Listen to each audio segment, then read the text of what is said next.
Hi. In this video, I'd like to explore the systemic political imbalance that I feel exists within the academic world, especially among university faculty here in the United States, where I've been working as a professor of psychology for the last 25 years or so. First, at this point, it's probably fairly common knowledge that such an imbalance exists, especially within the domains of the humanities and social sciences. For instance, this common perception is reflected in the 24 years of formal data collected by UCLA's Higher Education Research Institute, HERI, which is often cited in these sorts of debates. However, perhaps I should begin all of this by outlining my own political biases so that you can gauge the extent to which my observations are being skewed by them. First, I should probably say that I'm not a very politically active or opinionated person. That's because, from my perspective, the main forces that shape and define our world aren't particularly political in the first place. For the most part, our world's reality is a product of our minds, our hearts, and our sense of ourselves, both individually and collectively. In other words, our world hardly ever revolves around which politicians happen to be holding office, or which of their policies happen to be promulgated today.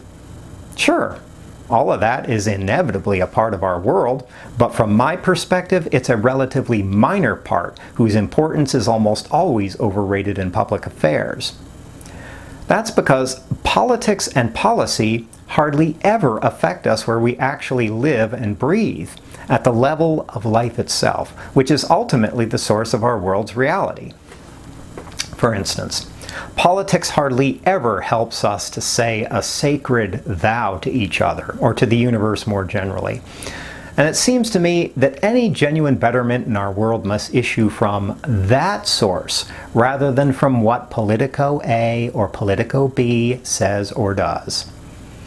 In other words, as Gandhi once famously noted, in order to participate in our world's larger evolution, we must learn to be the change we wish to see in it, rather than expecting our politicians to do it for us. In fact, all things considered, I would say that one of the main effects of our perennial preoccupation with politics is to keep our attention deflected and distracted away from recognizing the fundamental dynamisms that actually are constituting reality as we know it. Sure, the grand political spectacle is always incredibly mesmerizing and entertaining, just like it's designed to be. But in my view, it would be a mistake to think that it matters much beyond that. Okay, second, I should probably say that in terms of the political spectrum that runs from the political left to the political right, it seems obvious to me that sometimes the left has the better answer and sometimes the right does, and that neither side has any exclusive claim to the deeper truth of life. It depends mostly on the specific issue at hand. True, the right's positions tend to be more rationally convincing, while the left's tend to appeal more to people's emotions. But in my view, there's a time and a place for a more emotionally based perspective on things, just as there's a time and a place for a more rationally coherent view. So, all in all, I would imagine that according to Harry's categories, I would fall somewhere in the politically moderate category. Of course, in the academic world of the social sciences where I work, this probably makes me seem about as rabidly conservative as the president of the John Birch Society. However, underneath it all, I don't see myself in terms of any particular political label, ideology, or agenda. In my view, every political ideology, no matter how superficially abhorrent or attractive, has its particular strengths and weaknesses that appear convincing or not, mostly according to our own personal investments and desires. And wisdom resides in recognizing that inevitable reality, in perceiving clearly how evanescent and how insubstantial it all is, and then learning to live accordingly. Okay, now that I've made some effort to describe my own personal political allegiances, such as they are, the question is there a problem with the fact that university faculty in the United States, especially in the humanities and social sciences, are overwhelmingly leftist in orientation? My short answer is yes. There is a problem, but it's not the problem that most people think. So let me begin by outlining what the problem is not, at least in my estimation. First, the problem is not that there's a political tendency within the academic world. After all, pretty much every sector of our society has one sort of political predilection or another. And it's not terribly reasonable to think that the academic world should somehow be immune from that. The problem is not due to a tendency as such, but when that tendency turns into a genuine imbalance, into a kind of ideological lopsidedness. Second, the problem isn't that the academic world leans toward the left in particular. That's not a problem because, in my view, pretty much every political perspective has its particular strengths and weaknesses, and so there's nothing necessarily problematic about a specifically leftist leaning. Third, unless a particular political tendency is actually compromising our work as teachers and scholars, I don't see any problem with it. In other words, when we professors are able to treat our political agendas as a private, personal affair and keep our energies focused on our academic work, then our political preferences and allegiances pose little problem for the larger academic project. Let me give you a concrete, real-life example of that last idea. After the 2016 elections, a lot of students and faculty within our department were trudging around, bewailing Donald Trump's surprising victory. Consequently, in most of my classes, my students asked to hear my own reaction to it. But at the time, I told them that I didn't think that it was my job as their professor to be foisting my own political opinions and preferences upon them, despite the fact that many of my colleagues were openly doing so in other classes. This, of course, produced some measure of disappointment and consternation among my students, who were pretty emotionally upset at the time. But the surprise came when several students approached me afterwards and personally thanked me for not turning my classes into political indoctrination sessions. To me, the lesson was clear. They were already being exposed to way too much of that in their other classes and were starting to resent it. And, well, why shouldn't they? After all, young people come to college for education, not political indoctrination. And this, to me, is the first marker of the real problem with the overemphasis on leftism in the academic world today. The problem is that it too often ends up vitiating the real purpose of our pedagogical and scholarly work, especially in the humanities and social sciences. In other words, it represents a serious deflection away from the deep life of mind to which we academicians aspire. The problem, at least as I see it, occurs when we academicians get so intoxicated with our political self-righteousness that we allow our personal opinions to permeate the boundary that would otherwise separate our ideological desires from our work as public intellectuals. Then, as a consequence, we begin to shift our focus away from encountering and understanding the world as it actually is, and toward trying to generate a world according to how we think it should be. Basically, the world of our personal ideological desires and fantasies. And along with that shift, we begin indulging in the unseemly hubris of thinking that we know what's best for other people before we've even deigned to ask them. And this unwholesome cycle is what gives rise to the fairly common perception of the academic world as a kind of political echo chamber, where only our own, very tightly circumscribed ideological investments matter. It basically happens when we start putting the political cart before the intellectual horse in our work. However, at this point, I should probably take pains to stress that this is not a problem endemic to leftism per se. The problem occurs when any political agenda eclipses and hijacks the academic project. So, if at some point the right were to become similarly ascendant within the academic world, only the particulars of the ideological imbalance would change. The central problem, which has to do with allowing our political desires to supersede our intellectual activity, would remain. And let me say once again that the problem does not concern a simple political tendency, but occurs when that tendency starts to become excessive or even semi-exclusive. Basically, when our political agendas metastasize into a lack of ideological diversity.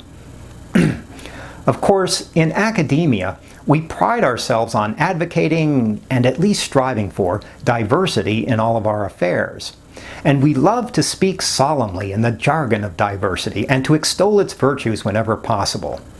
But the unsettling irony is that when it comes to the kind of diversity that really matters, a diversity of mind, of perspective, of opinion, and political persuasion, well, it's mostly like the proverbial elephant sitting in the middle of our living room that no one is allowed to mention. From an external perspective, well, I suppose that it must seem like a kind of hypocrisy. A kind that's especially galling and incomprehensible because it's occurring among highly intelligent people who seemingly ought to know better. But on the other hand, it's probably good to remember first that it's very easy to confuse intelligence with wisdom.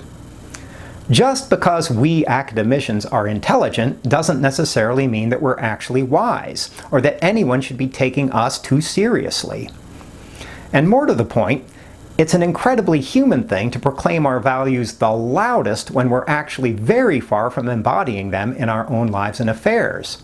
And such seems to be the case with diversity in our academic rhetoric. And a very similar contradiction arises when we formulate our ideological desires in terms of something like social justice, which I would say has gained very common currency within the humanities and social sciences. As I've said in previous videos, the central problem with social justice, as it's commonly conceived in the academic world, is that it fails to acknowledge and embrace the wide diversity of perspectives on what justice and fairness actually are.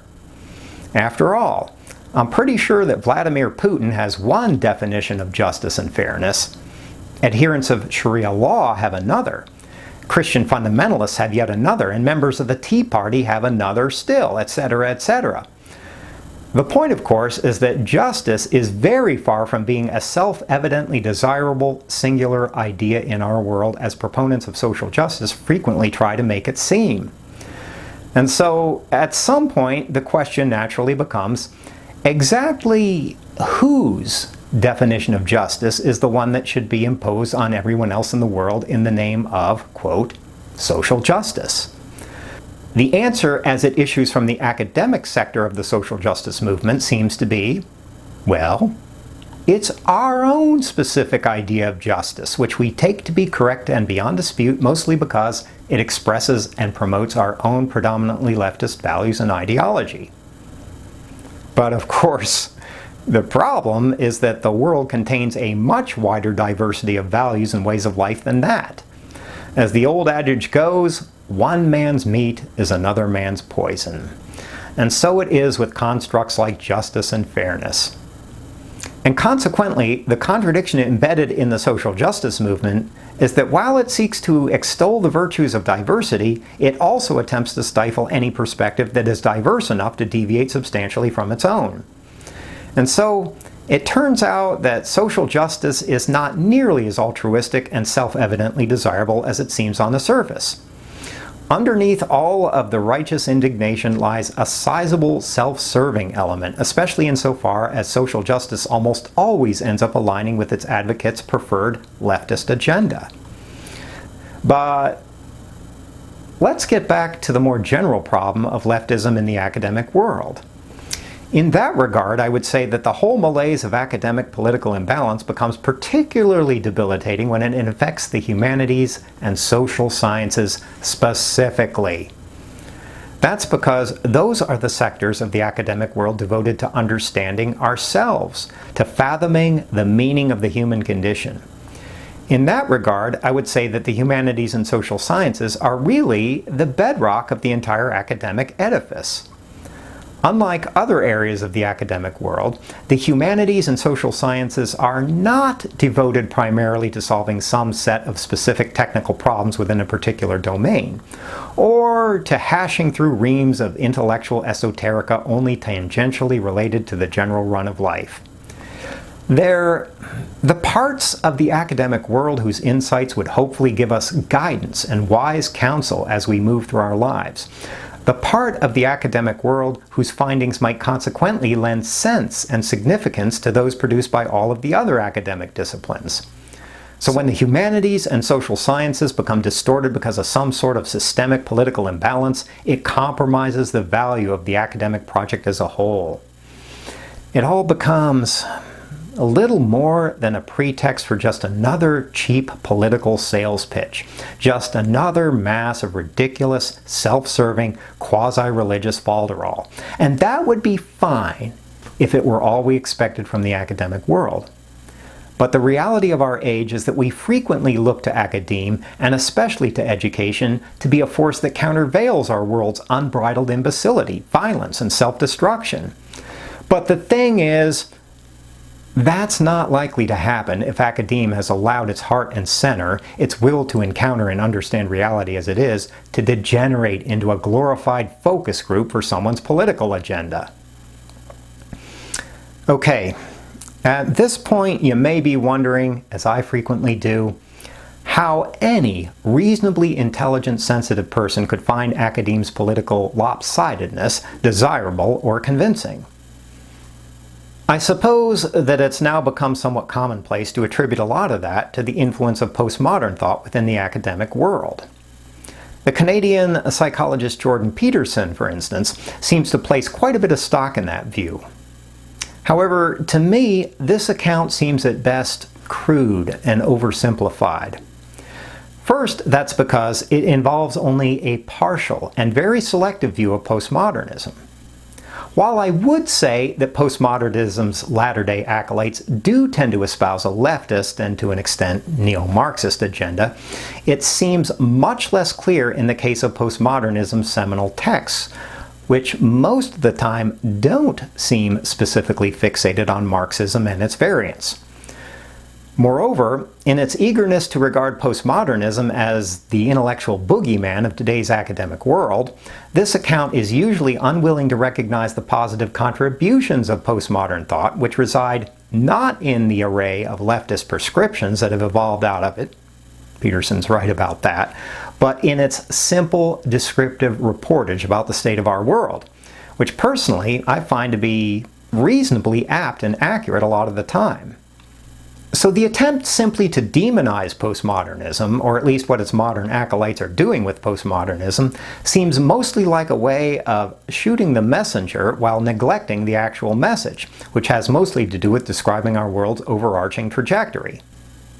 However, the more important problem with giving in to the temptation to demonize postmodernism is that doing so is a way of misunderstanding the actual role of intellectualized ideologies in social movements.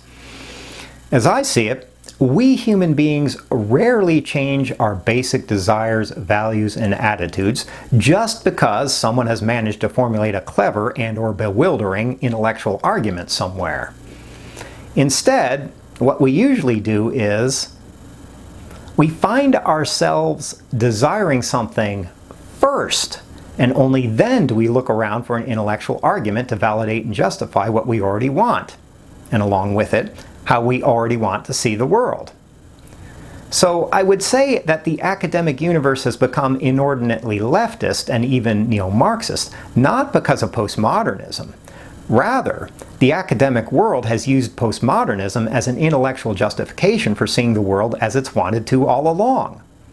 And if postmodernism weren't fulfilling that role adequately, I suspect that we academicians would very quickly find or invent something else that would. In other words, the deep source of academe's leftist imbalance isn't reducible to the boogeyman of postmodernism. The real problem resides in the more fundamental constellation of desires and attitudes that make postmodernism's prescriptive agendas seem attractive to academically inclined people in the first place.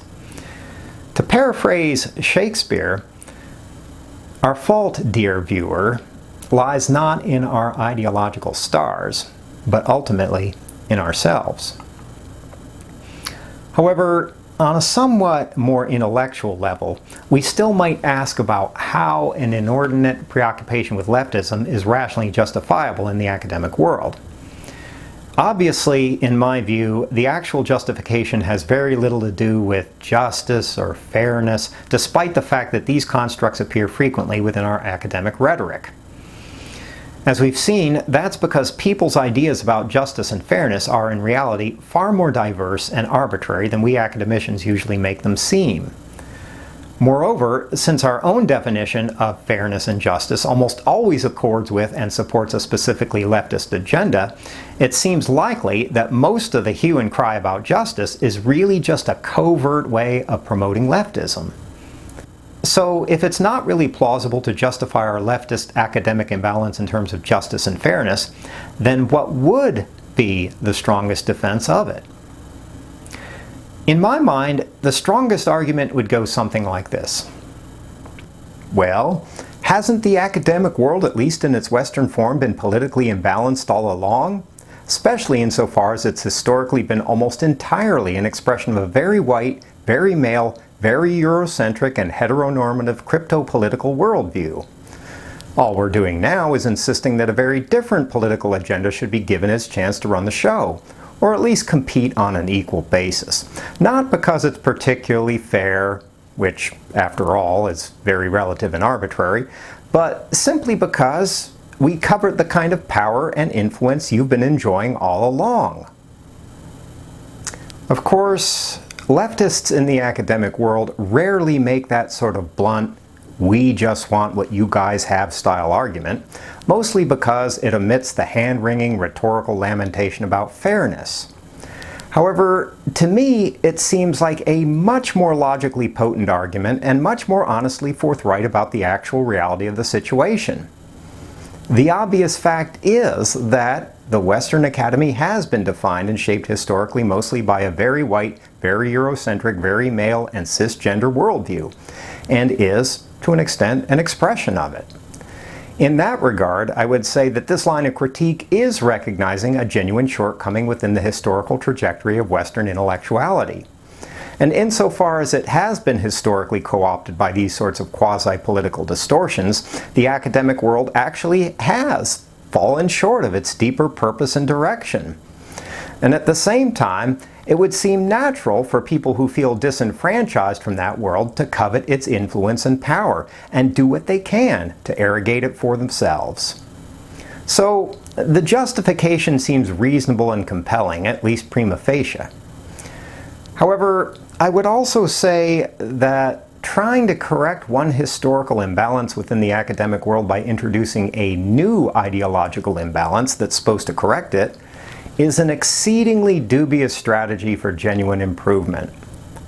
The point of the academic world, and of the life of mind more generally, is not to locate excuses to worship at the temple of one set of self-serving political investments or another, whether they're the traditional ones or brand new ones, nor is it to try to cram the world as we know it onto the Procrustean bed of our utopian ideals, irrespective of whether those ideals align with the left or with the right. The deep point of intellectual activity, at least as I see it, is to become as faithfully present to reality as possible, regardless of the extent to which the world happens to coincide with our desires and fantasies. To understand the world on its own terms as best we can, and thereby to benefit the life processes of all humanity, and ultimately, all sentient beings. Well, at least that's my goal as an academician. But, of course, all of that's just my opinion, and I could be wrong at any and all points. Anyhow, thanks for watching. Peace out.